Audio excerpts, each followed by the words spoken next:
Hi guys.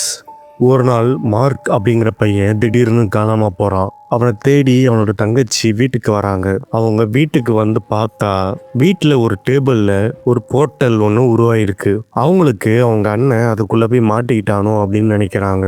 So இந்த portal எப்படி இங்கே உருவாயிடுச்சு, இது வேற ஒரு உலகத்துக்கு போகிறதுக்கான கதவா, அதுக்குள்ளே போன மார்க்குக்கு என்ன நடந்தது அப்படிங்கிற எல்லா கேள்விக்கும் பதில் தெரிஞ்சுக்கணும் அப்படின்னா இந்த வீடியோவை முழுசாக பாருங்க.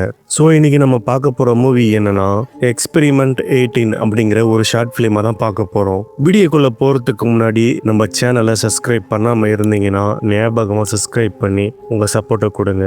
சரி வாங்க கதைக்குள்ளே போகலாம். கதையோட ஆரம்பத்தில் நியூயார்க் சிட்டியை காட்டுறாங்க. அங்கே நிறைய உயரமான அப்பார்ட்மெண்ட்ஸ்லாம் இருக்கு. அதில் ஒரு அப்பார்ட்மெண்ட்ல மார்க் அப்படிங்கிற ஒரு பையன் தங்கி இருக்கான். அவன் ஒரு ஸ்டூடெண்ட். அவன் தன்னோட குடும்பத்தை விட்டுட்டு தூரமா இங்க வந்து படிச்சுக்கிட்டு இருக்கான். எல்லாமே நார்மலாக தான் போயிட்டு இருந்தது. திடீர்னு ஒரு நாள் மார்க் அவங்க வீட்டில் இருக்கிறவங்க கிட்ட பேசவே இல்லை. அவங்க கால் பண்ணாலும் இவன் கிட்ட இருந்து எந்த ஒரு ரெஸ்பான்ஸுமே இல்லை. இப்படியே ஒரு நாள், 2 நாள், ஏன் ஒரு வாரம் கூட கடந்து போகுது. ஆனா அவங்கிட்ட இருந்து எந்த ஒரு தகவலும் வரல. மார்க்குக்கு என்ன ஆச்சு தெரியலையே அப்படின்னு அவனோட தங்கச்சி ஸ்டெப்னி அப்படிங்கிறவங்க மார்க்கை தேடி அந்த அப்பார்ட்மெண்ட்டுக்கு வராங்க. அவகிட்ட வீட்டோட ஸ்பேர் கீ இருந்ததுனால அதை யூஸ் பண்ணி டோர் ஓப்பன் பண்ணி வீட்டுக்குள்ள வந்துடுறா. உள்ள போய் பார்த்தா ஒரு டேபிள் மேல மார்க்கோடைய பர்ஸ், கார் சாவி, அவனோட மொபைல் ஃபோன் அப்படின்னு எல்லாமே அங்க இருக்கு. இத பார்த்ததும் ஸ்டெப்னிக்கு கொஞ்சம் நிம்மதியா இருக்கு. ஏன்னா இந்த எல்லா பொருட்களையும் விட்டுட்டு அவன் எங்க போவான், கண்டிப்பா வீட்டுக்குள்ளேயே தான் இருப்பான் அப்படின்னு அவங்க நினைக்கிறாங்க.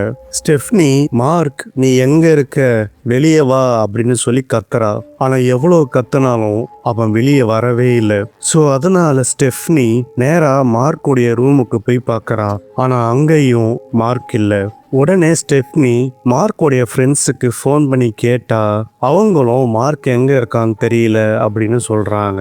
இதனால ஸ்டெப்னி ரொம்பவே பயந்து போறாங்க. இந்த நேரத்துல திடீர்னு அவ பின்னாடி இருந்து ஒரு வித்தியாசமான சத்தம் கேக்குது. அந்த சத்தம் ஒரு காலியான வீட்டுல இருந்து கத்தனா எப்படி எக்கோ கேட்கும் அந்த மாதிரி கேக்குது. ஸ்டெப்னியும் இந்த சத்தம் எங்க இருந்து வருது அப்படின்னு சொல்லி தேடுறா. அப்போ ஒரு டேபிள் மாதிரி ஒன்று தெரியுது. ஆனா அது ஒரு துணியால மூடப்பட்டிருக்கு. அவ மெதுவா அந்த துணியை எடுக்கிறா. பார்த்தா அவளுக்கு ஒரு பயங்கரமான ஷாக். ஏன்னா அது டேபிளே இல்லை. அதுக்கு நடுவுல ஒரு பெரிய ஓட்டை இருக்கு. அதுக்குள்ள இருந்து பச்சை கலர்ல வெளிச்சம் வருது. ஸ்டெப்னியும் மெதுவா எட்டி பார்க்கறா. அது முடிவே இல்லாத குழி மாதிரி இருக்கு. ஸ்டெப்னிக்கு இது எப்படி சாத்தியம் அப்படின்னு ஒண்ணுமே புரியல. அப்போ அவளுக்கு ஒரு ஐடியா வருது. அங்க இருக்கிற கயிறுல மொபைல் போனை கட்டிட்டு போன்ல வீடியோ ரெக்கார்டை ஆன் பண்ணிட்டு மெதுவா போனை அந்த குழிக்குள்ள விடுறா. போன் கீழே போக போக ஸ்கிரீன்ல கிளிச் ஆக ஆரம்பிக்குது. ஃபுல்லா பிளாங்க் ஆயிருது. அதுக்கப்புறம் மொபைல் ஆன் ஆகுது. பார்த்தா ஒரு டனல் மாதிரியான இடம் தெரியுது. அதுல படிக்கட்டுகளும் இருக்கு.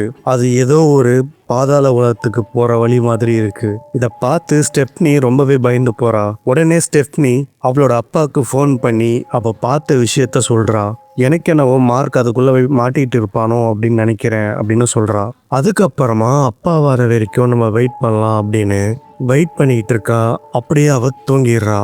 அதுக்கப்புறம் தூக்கத்திலிருந்து எழுந்து பார்த்தா ஈவினிங் ஆயிருக்கும். அப்படியே மெதுவா எழுந்து மார்க்கோடைய லேப்டாப்பை ஓப்பன் பண்ணி பார்க்கறா. அதுல எக்ஸ்பெரிமெண்ட் 18 அப்படின்ற ஒரு ஃபோல்டர் இருக்கு. அதை ஓப்பன் பண்ணி பார்த்தா அதுக்குள்ள ஒரு வீடியோவும் ஒரு பிடிஎஃப் ஃபைலும் இருக்கு. அந்த வீடியோவை ப்ளே பண்ணி பார்த்தா அதுல மார்க் தான் பேசியிருக்கான். அந்த வீடியோவில் அவன் ஒரு டனலை எக்ஸ்ப்ளோர் பண்ற மாதிரி இருக்கு. அவனுக்கு முன்னாடி வைடா கருப்பு கலர்ல ஏதோ இருக்கு.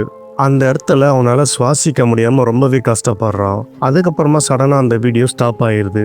இதை பார்க்குற ஸ்டெப்னிக்கு மார்க் அந்த குழிக்குள்ள தான் இருக்கான் அப்படின்னு தெரிய வருது. சரி பிடிஎஃப் ஃபைல்ல என்ன இருக்கு அப்படின்னு ஓபன் பண்ணி பார்த்தா அதுல 2 ரூல்ஸ் போட்டிருக்கு. ஃபர்ஸ்ட் ரூல்ஸ், இந்த எக்ஸ்பெரிமெண்ட் முடிகிற வரைக்கும் இதை பத்தி யாருக்கிட்டையும் சொல்லக்கூடாதுன்னு போட்டிருக்கு. 2வது ரூல்ஸ் என்னன்னா அந்த ஹோல்ஸை எப்பவுமே மூடி வைக்கணும், அதுக்குள்ள இருக்கிற யாரும் வெளியே வரக்கூடாது அப்படின்னு போட்டிருக்கு. இதை பார்த்த உடனே ஸ்டெப்னி ரொம்பவே பயந்து போறாங்க. ஏன்னா அவ அதை திறந்தே வச்சிருப்பா. ஸோ அதனால அவள் வேகமாக ஓடி போயிட்டு ஒரு வெள்ளை கலர் துணியால் அதை மூடி வைக்கிறா. அப்படியே திரும்பி பார்த்தா அவளுக்கு முன்னாடி ஒரு உருவம் நிக்கிற மாதிரி தெரியுது. அது கிளிட்ச் ஆகிக்கிட்டே மூச்சு வாங்க முடியாத மாதிரி இருக்கு.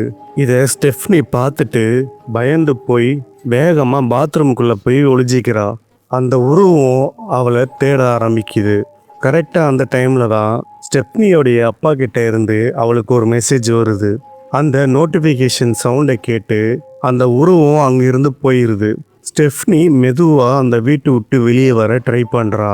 ஸ்லோவா அவ கதவையும் திறக்கிறா. அப்படியே வெளியே போற நேரத்துல திடீர்னு ஒரு சவுண்டு கேக்குது. ஸ்கிரீனும் பிளாக் ஆயிருது. ஸ்டெஃப்னி உயிரோட இருக்காளா இல்லை இறந்துட்டாளா, இல்லைனா அந்த உருவம் ஸ்டெஃப்னியை அந்த பதத்துக்குள்ள இழுத்துட்டு போயிடுச்சா, இப்படிங்கிற ஒரு முடிவோட இந்த கதை முடியுது. எனக்கு தெரிஞ்சு இது ஒரு போர்ட்டலாக கூட இருக்கலாம். இந்த கதையோட ஆரம்பத்தில் ஒரு டெம்பிளோட ஃபோட்டோவை காமிச்சிருப்பாங்க. இது சவுத் இந்தியாவில் இருக்கிற ஒரு ஃபேமஸான டெம்பிள். அந்த டெம்பிளோடைய சீக்ரெட் டோர் தான் இது. சில பேர் இதை பாதாள உலகத்துக்கு போகிற கதவு அப்படின்னு நம்புகிறாங்க. டைரக்டர் கூட இந்த டேபிளை ஒரு போர்ட்டல் மாதிரி தான் காமிச்சிருப்பாரு. அது மட்டும் இல்லாமல் அந்த மர்மமான உருவம் மார்க்காக கூட இருக்கலாம். ஸோ அதனால மார்க் அந்த பாதாள உலகத்திலிருந்து வெளியே வந்து ஸ்டெஃப்னியை அதுக்குள்ளே கூட்டிகிட்டு போயிருக்கலாம். இந்த படம் உங்களுக்கு பிடிச்சிருந்தா மறக்காமல் லைக் பண்ணுங்கள். இந்த படத்தை பற்றின கருத்துக்களை மறக்காமல் கமெண்ட்டில் சொல்லுங்கள். கூடவே நம்ம சேனலை யாராவது சப்ஸ்கிரைப் பண்ணாமல் இருந்தீங்கன்னா ஞாபகமாக சப்ஸ்கிரைப் பண்ணி உங்கள் சப்போர்ட்டையும் கொடுங்க. திரும்பவும் வேறு ஒரு மூவியில் நான் உங்களை மீட் பண்ணுறேன். Bye guys.